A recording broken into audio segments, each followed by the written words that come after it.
What's up, y'all, and welcome to another episode of the Three Wiggle Golf Show, where we talk shop, always go for it in two, and never, ever three-putt. Welcome. As I said, I am Cole, your host. Thank you for joining me. Thank you for being here. Thank you for listening in from around the globe. Happy to have you. Happy to have you. Folks, if you would, just, you're doing it, but keep doing it, which is sharing the show. I'm really appreciating that. It's obvious that you guys are spreading the word and letting some other people out there know that, hey, there's somebody who might be for you, who you might like to listen to, who you might resonate with that perspective, and maybe not, but if it is, share the show. Appreciate that, guys. Akshay Bhatia with a fantastic week. I mean, the first 3 days was really good, but to grind back from down 5 with 9 to play was something else. Really, really special, especially at a place like Bay Hill, which is a really demanding golf course. Just really just penalizing like everywhere. The rough is thick, the fairways and greens are lightning fast, and it's not like a cakewalk to get through, tee to green. So just really impressive. The thing that was interesting about it most of the week was because Daniel Berger came out on Thursday and shot a 63. He had this lead all week long, and he started out the day with a 4-shot lead.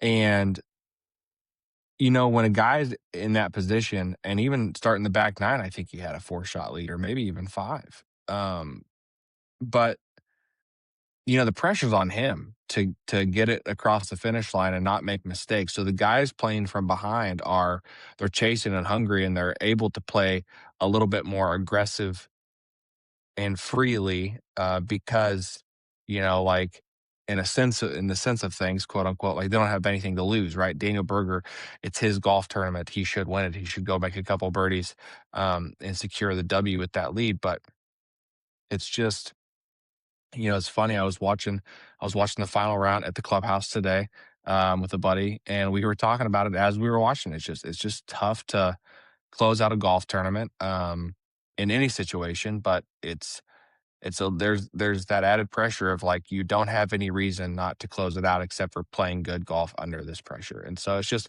I feel for Daniel Berger, man, but also kudos to Akshay. The guy just grinded, like I said, he just grinded through the golf course, and just went out and earned it. It was interesting to see the momentum shift in the back 9. Like I said, Akshay was starting to make some birdies and really string together some good golf and apply some pressure. And Daniel Berger was doing just the opposite. He was losing a little bit of steam. And, when it got to 18 and Daniel clutched up and made that putt, I actually thought that because he had just flipped the momentum right there, I really felt like they would go to 18 and Daniel would, having the momentum, win the golf tournament. But, he hit it off the tee, and missed the fairway, and was forced to lay up and have to try to make par or hold out for birdie. And Akshay just delivered 2 just butterballs, middle of the fairway and middle of the green. And so at that point, I felt like it was Akshay's tournament. But what are you going to do, man? Daniel Berger, happy to have the guy back.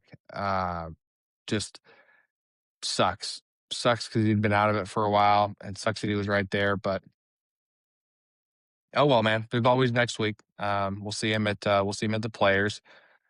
Congrats, Akshay. Great job sealing the deal, man. Great job. Let's just segue kind of into the Players on that note. I'm going to go with Ludwig. That's what I'm going to take for next week, because I really like. Well, one, he's just had a great week this week.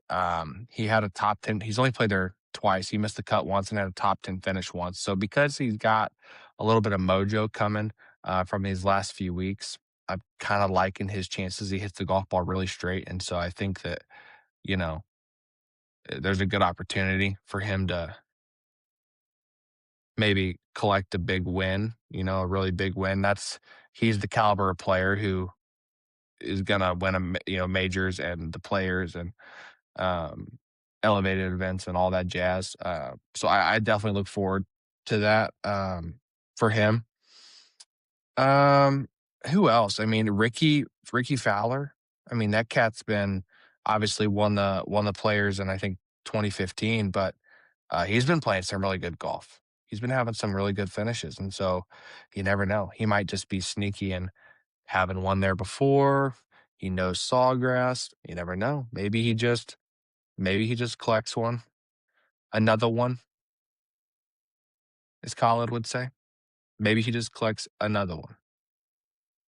So, yeah, really looking forward to the players. One of my favorite golf tournaments of the year. Just a thrill to watch. It's a difficult course, so again, it leans towards what I favor in golf tournaments, which is single digit under par scoring. Maybe 10 or 11 under par at the most is what I like, and so.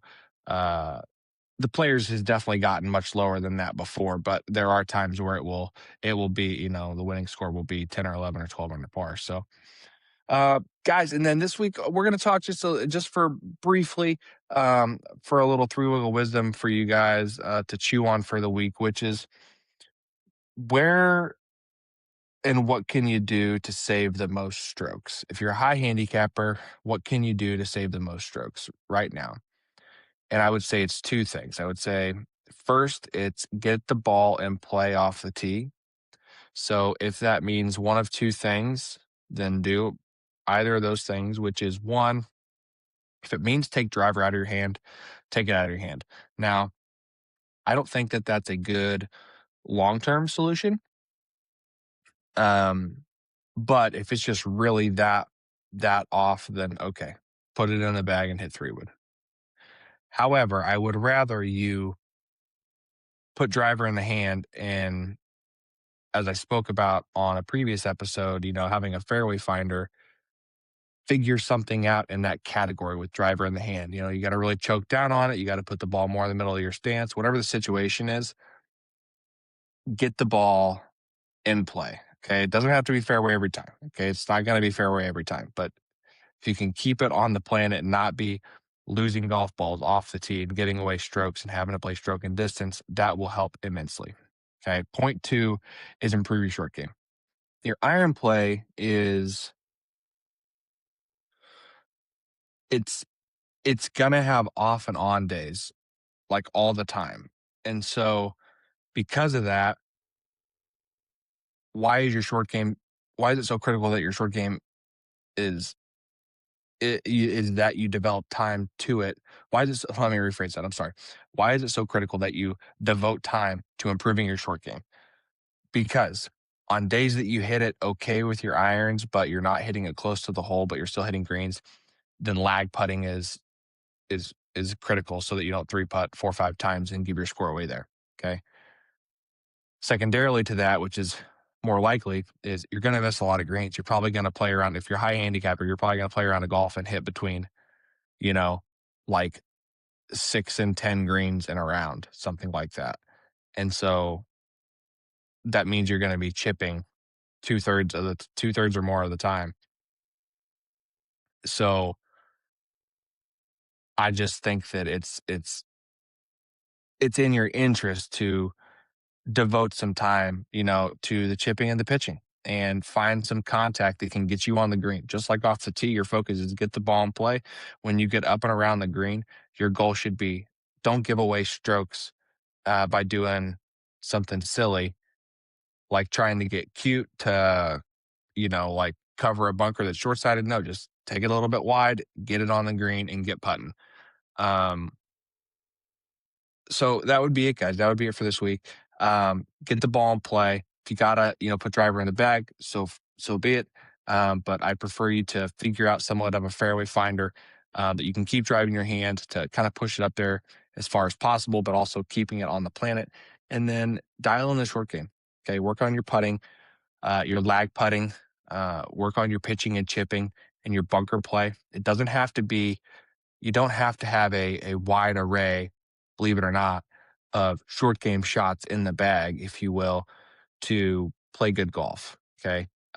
You can manage the golf course and miss on the wide side of the holes and give yourself, room and green to work with to pitch and chip the golf ball with a very basic technique that's repeatable that you can do and use all the time for the most part, and still play good golf and record good scores. So that's it, guys. Thank you so much for listening in and tuning in from around the globe. Like I said, be sure to share the show at Three Wheel Golf Co. on Instagram, TikTok, YouTube, and Facebook if you're interested. And then if you don't mind, guys, leave a review. But until next time, we'll see you next Monday for the players. Peace.